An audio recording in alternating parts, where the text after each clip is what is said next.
মেহেরপুরের লালন মিয়া পরম যত্নে খামারে গরু পরিচর্যায় ব্যস্ত তিনি।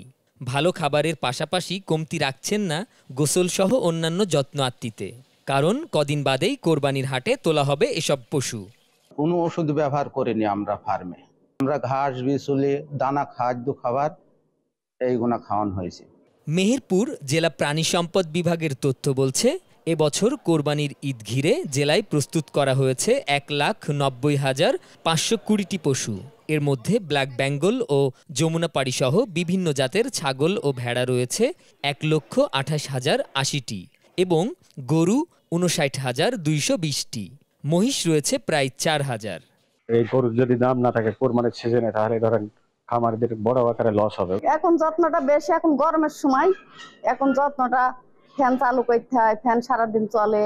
যদি ইন্ডিয়ান গরু না ঢোকে তাহলে আমাদের যাদের খামারি আছে তারা সবাই লাভবান হতে পারবে। পশু লালন পালনে বিভিন্ন জটিল রোগের চিকিৎসা দেওয়া সহ প্রশিক্ষণ ও বিভিন্ন রকম উপকরণ দিয়ে সহায়তা করছে জেলা প্রাণী সম্পদ বিভাগ।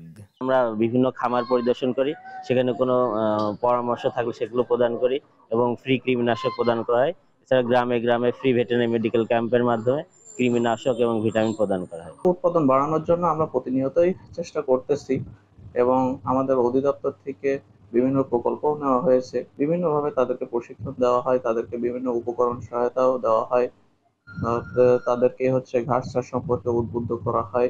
গোখাদ্যের দাম বেড়ে যাওয়ায় বেড়েছে উৎপাদন খরচ। উৎপাদন খরচ মিটিয়ে লাভবান হওয়ার বিষয়ে কিছুটা শঙ্কায় খামারিরা।